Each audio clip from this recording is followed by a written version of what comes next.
Mémoire de Marie, mère de Jésus. Deuxième message de Marie. Sur l'importance de la méditation et de la contemplation, sur l'importance des dynamiques accumulées dans les décrets, sur le service de Marie pour la formation du cœur sacré, sur la grande initiation de Jésus, sur les rencontres de Jésus avec Marie et les disciples durant les 40 jours après la résurrection. Mémoire de Marie, mère de Jésus. Enfants bien-aimés, je viens vous adresser mon amour et ma gratitude pour le profond intérêt que vous portez à la vie, et je m'efforce de vous montrer par transmission de conscience les voies et les moyens par lesquels vos mondes individuels peuvent être remis en ordre divin.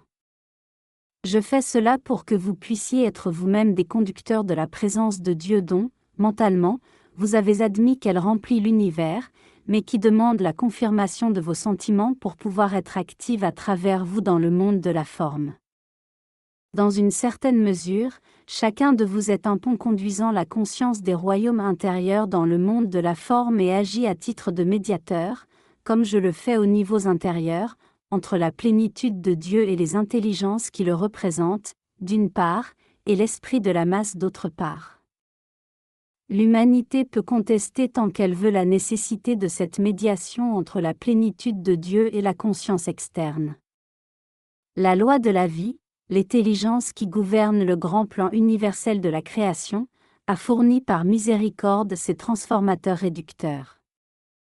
Il en est ainsi pour que ceux qui sont descendus volontairement et consciemment dans l'arène soient pourvus d'une chaîne d'énergie par laquelle affluent les bienfaits, la grâce et la vraie vie spirituelle, qui soutient leur âme.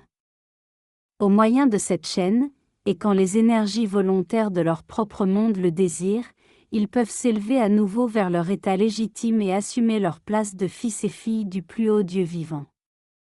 De la même manière que l'araignée tisse sa toile au moyen de son propre corps et l'utilise comme moyen de transport dans ses allées et venues, le pont de l'énergie de vie se construit à partir de l'essence même de la divinité. Les messagers et les courants de vie, qui peuvent n'avoir avec le royaume de perfection qu'un lien partiel, transportent cette énergie afin qu'elle infiltre la conscience et stimule l'amour de la vérité.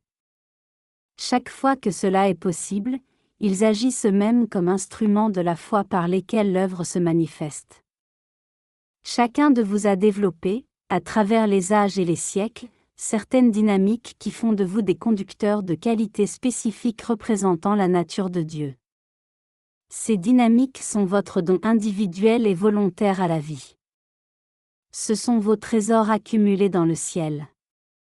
Ils sont cette partie de vous que nous pouvons utiliser pour extérioriser notre travail et notre service dans le monde de la forme.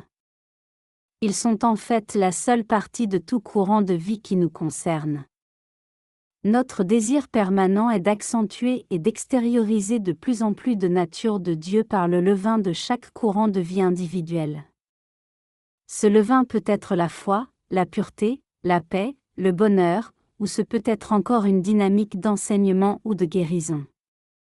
Ces exemples ne sont là que pour vous donner un petit aperçu de la manière dont nous, dans la hiérarchie, travaillons en nous entourant de certains courants de vie dont nous pensons qu'ils peuvent servir du mieux possible le plan divin en collaboration avec notre vie. Alors, nous nous efforçons de relier nos énergies à ces individus par tous les moyens à notre disposition. Nous relions nos énergies à l'humanité par la radiation, mais aussi à travers la contemplation de notre présence par vos êtres bénis. En de rares occasions, lorsque la vie nous octroie ce privilège, nous connectons notre rayonnement à votre conscience par la parole prononcée. Dans tous les cas, tout être parfait contacte des êtres non ascensionnés uniquement pour étendre les limites du royaume, pour étendre la radiation de perfection et projeter davantage de lumière et de dons de Dieu dans le monde de la forme, de même que dans le royaume psychique et astral qui constitue l'atmosphère de votre planète. Mon service à la vie a trait à la création du cœur à travers lequel le feu sacré se concentre et s'écoule dans le monde de l'apparence, pour un temps, donne à la personnalité son existence et son identité. C'est un service intéressant sur lequel il convient de donner quelques éclaircissements. Vous l'utilisez vous-même pour créer un noyau fait de cellules vivantes, êtres intelligents doués de libre arbitre. Toutefois, celui-ci est différent du cœur fait d'énergie intelligente vouée à l'obéissance, comme l'est le cœur physique de l'individu. Quand la faculté de recevoir un nouveau corps terrestre est octroyée au courant de vie et que les seigneurs du karma l'ont approuvé, le bénéficiaire est conduit dans mon temple. Ensemble, nous considérons la substance et l'énergie que l'âme a utilisée, peut être durant des éons, et qui sont l'héritage personnel et naturel de cette âme, pour former l'enveloppe dans laquelle elle devra évoluer. Comme je l'ai dit, c'est à partir de la substance élémentale que nous nous efforçons de façonner d'abord le cœur, qui est le calice de la flamme de vie triple et immortelle.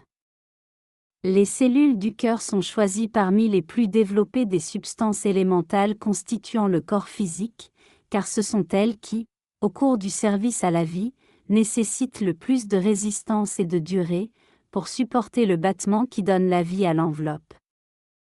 Voilà pourquoi sont utilisés pour le cœur les électrons les plus développés parmi ceux qui vont former le corps physique. Ils sont attirés dans le corps de la future mère et s'intègrent à sa chair, avant même que la conception ait eu lieu. Puis, par le fait de la merveilleuse intelligence des constructeurs de la forme, les cellules du cœur appartenant à la nouvelle âme se séparent du corps de la mère, repoussant toute substance parentale, et forment le calice exquis enveloppant la triple flamme de vie. C'est un processus magnifique, mathématique et d'une telle exactitude scientifique que j'aimerais pouvoir vous montrer sur écran toute la précision avec laquelle les constructeurs de formes magnétisent la substance appartenant à l'âme qui va naître, de deux cellules, en rejettent continuellement une jusqu'à ce que le cœur soit formé. Exactement de la même manière et dans la même mesure, les cellules qui doivent former le cœur spirituel d'une communauté, d'un mouvement, d'une grande nation, d'une planète, d'un univers ou d'une galaxie, sont choisies à partir des courants de vie qui ont développé la plus grande endurance et la plus grande pureté.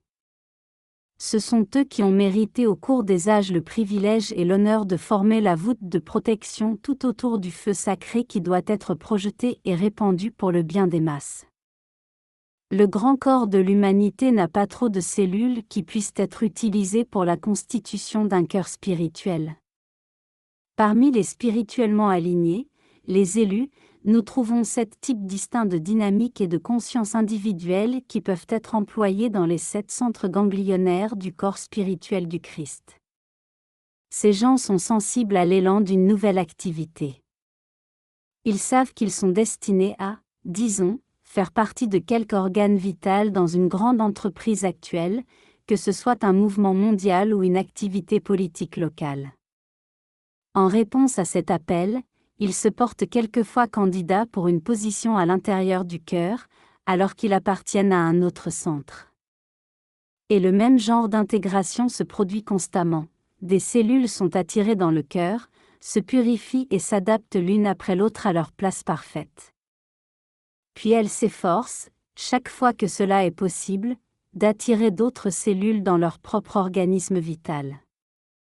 Voilà l'activité dans laquelle vous êtes engagés aujourd'hui, mes bien-aimés.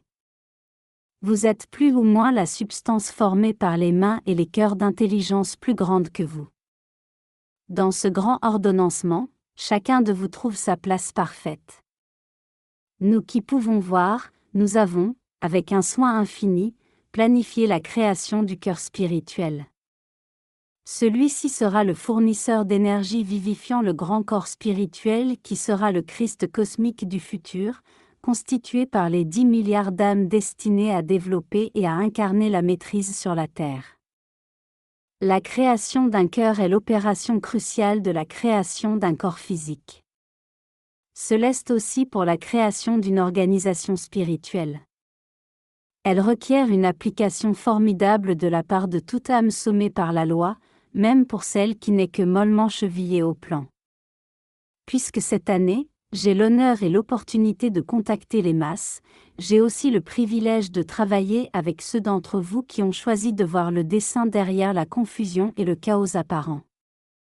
Ainsi que ma propre dynamique Y autorise et que la sagesse accumulée au cours de mes siècles d'activité dans la formation des cœurs me le permet, je m'efforcerai de vous aider dans votre tâche.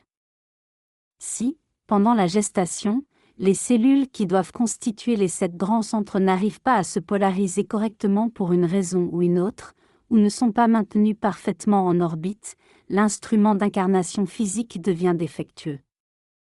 La sélection spirituelle, selon laquelle chaque courant de vie prend sa place parfaite et y réside, est une condition préalable essentielle pour que nous puissions entreprendre et étendre notre effort d'élever, de racheter les masses et purifier toutes les fonctions qualifiées de façon discordante dans le corps spirituel de la race. Nous vivons un temps secret et sacré, un temps où moi-même, me rappelant mes propres expériences, suggère que vous méditiez ces choses dans votre cœur et les immergiez dans vos prières.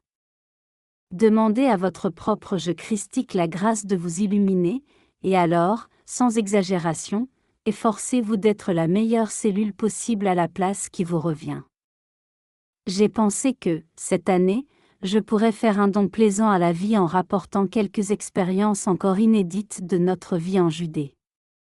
De temps en temps, quand l'occasion le permettra, je vous en apporterai le souvenir par le rappel de certaines scènes et portraits. Avant la grande initiation de notre bien-aimé Jésus, nous avions l'habitude de nous retrouver dans une relative intimité lors des rares instants où le public ne réclamait pas notre assistance. Nous parlions alors des moyens par lesquels nous pourrions le mieux perpétuer la vérité, préserver la clarté du message de Jésus et en faire don à la postérité sous forme de loi exploitable.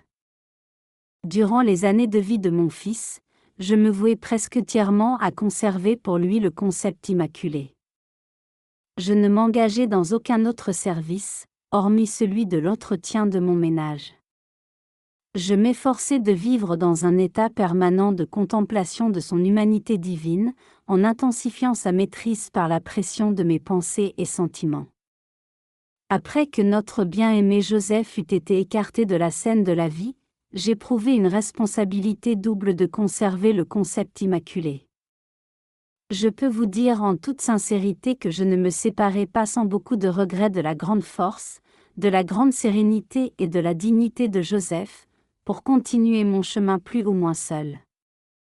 Toutefois, la loi de la vie et les seigneurs du karma avaient déterminé qu'il en serait ainsi et que lorsque sa mission serait terminée, comme tous les autres avant lui, il replierait sa tunique autour de lui et retournerait dans le cœur du Père. Rester fut mon opportunité. Parfois, Jésus et moi, ensemble dans le calme d'une soirée, évoquions les divers aspects de son ministère qui devraient être soulignés. Plus d'une fois, nous parlâmes de la nécessité de passer au travers de l'apparence de la mort dans le but de prouver l'immortalité de la vie et de démontrer que l'homme, par sa propre conscience, pouvait transcender la mort et maîtriser un vêtement qui, selon toute apparence, avait perdu sa vitalité. Dans la retraite où cette initiation a lieu, à Luxor par exemple, il est relativement aisé pour un initié bien entraîné de déconnecter ses sens du monde qui l'entoure et de suspendre son souffle de manière à ce que le corps soit quasiment mort. Cependant, réaliser cet acte consciemment au milieu de centaines de consciences haineuses et incontrôlées est une initiation d'un autre calibre. Mais la conscience externe est telle qu'à moins d'exécuter elle-même la sentence de mort, l'humanité n'aurait jamais cru que la résurrection était authentique et qu'elle n'était pas l'illusion d'un tour de fakir ou d'une manifestation d'hypnotisme. Je peux vous le dire franchement, ni Jésus, ni moi-même ne trouvâmes jamais agréable la nécessité qu'il dût passer par ce grand service à la vie. Lorsqu'il demanda que cette coupe lui fût ôtée des lèvres, c'est parce que personne, ascensionné ou non, n'était certain que la victoire d'une démonstration publique était assurée. Sachez que toute la violence psychique et astrale accumulée depuis la chute de l'homme était dirigée contre une telle démonstration par des individus incarnés qui permettaient à ces forces maléfiques de les utiliser comme des marionnettes. Ils s'en firent les acteurs sur la scène de la vie, essayant de détruire la sérénité et l'équanimité de l'initié. Il fallait compter non seulement avec les masses pitoyables qui s'étaient ouvertes à ces forces, mais aussi avec des influences plus subtiles et plus puissantes qui s'étaient jurées de faire échec à cette mission. Depuis le jour où le prétendu miracle de Cana fit connaître le nom de Jésus au grand public, je fis ce que vous appelleriez en termes d'église une neuvaine perpétuelle. Je passais des heures et chaque moment qui n'était pas consacré aux nécessités d'entretien de nos corps dans la contemplation et la prière pour l'accomplissement, par lui, de la victoire de la résurrection. Luc était médecin, et Jésus l'avait initié en privé à quelques-unes des activités subtiles de la guérison.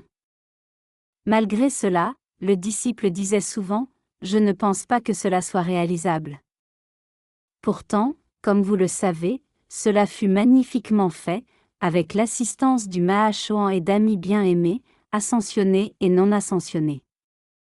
La mémoire et la gloire de cette expérience demeurent vives à ce jour. Je vous parle de cela uniquement parce que vous pourriez vous demander pourquoi nous ne planifiâmes pas mieux le futur.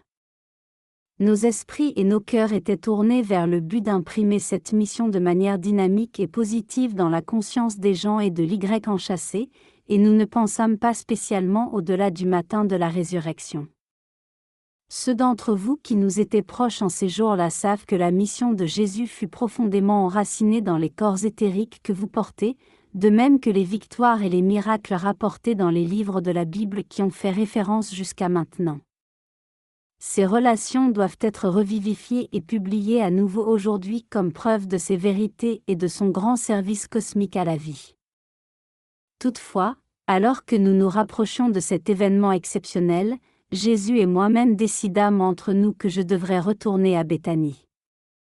C'est là que, pour ainsi dire, nous connûmes en ces jours difficiles nos seuls moments de bonheur. Nous nous y sentions à la maison. Nous y avions connu la douceur des fleurs et la joie de l'amitié, celle qui n'est pas empreinte du désir de gain personnel. Nous avions l'habitude de nous asseoir tous les deux et de nous recueillir dans la joie de la présence de Dieu et de l'autre. Jésus dit, « Mère, je pense que c'est à Béthanie que vous et ceux qui resteront vivrez le mieux les années qui vous sont allouées.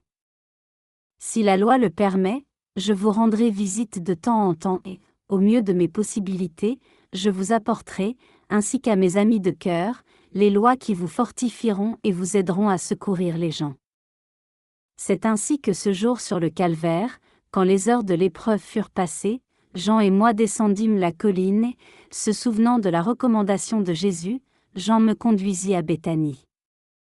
Les autres disciples nous y rejoignirent peu après le matin de Pâques. Durant les 40 jours précédant l'Ascension, nous eûmes entre nous tous une période d'exquise association. La grâce de cette période nous fut accordée par le conseil karmique, car, si les disciples et les croyants au cœur endolori n'avaient pas eu pendant 40 jours cette association avec la présence mystique de Jésus, je pense qu'ils n'auraient pas conservé la foi. Le matin de la résurrection fut un instant très court. L'esprit humain aurait pu le croire imaginé par l'espoir, mais nous eûmes de notre bien-aimé une visite à chacune de ces 40 longues journées, parfois de quelques minutes, parfois d'1 heure. Ainsi, le jour de l'Ascension ne fut pas une séparation aussi difficile que celle du Vendredi Saint. Je vais m'efforcer de vous raconter, aussi vite que le temps et vos énergies me permettent d'entrer dans vos mondes, l'histoire de notre séjour à Béthanie et comment nous conçûmes notre plan d'action pour l'ère chrétienne. C'est une histoire plaisante, heureuse et paisible, celle d'un temps où Jésus nous rendit très souvent visite et parlait avec nous, un temps où nous écrivîmes de nombreuses vérités, un temps où Pierre, Jacques et Jean rédigèrent des évangiles qui demeurent encore occultés. Ils réapparaîtront un jour, comme les enseignements mystiques et intérieurs du Christ. Mon récit est aussi celui d'un temps où des guérisons furent pratiquées, ou peut-être d'une manière simple et peu ostentatoire, un temps où ceux qui aimaient mon fils choisirent d'incarner ces enseignements en apprenant les complexités de la guérison mystique. En ce temps-là, j'écrivis aussi pour la postérité certains traités que, plus tard, j'espère soumettre à votre attention. Ce fut un temps où, du cœur libre et de l'esprit de celui que nous appelions maître et ami, les âges encore à naître se déroulaient devant nos yeux. Béthanie gardera toujours une place dans mon cœur et chez ceux qui y participèrent. Ce matin, je suis venu d'abord pour vous apporter la paix, cher bien-aimé, pour confirmer la foi des maîtres ascensionnés en votre lumière, pour confirmer la confiance et la croyance de la fraternité en votre intégrité spirituelle et pour dire à chacun que pour Dieu, vous êtes précieux au-delà de ce qu'expriment les mots. Au sens humain, cela peut sembler de peu d'importance, mais les pensées et sentiments externes des gens ne sont pas une bonne mesure de ce qui reçoit l'approbation de Dieu. Enfants bien-aimés, regardez les cœurs que vous avez façonnés voici 30, 40 ou 50 ans, et voir qu'ils ont si peu changé est une chose merveilleuse. Dans beaucoup de cas, on voit même que la lumière de cristal a élevé la vibration de chacune des cellules.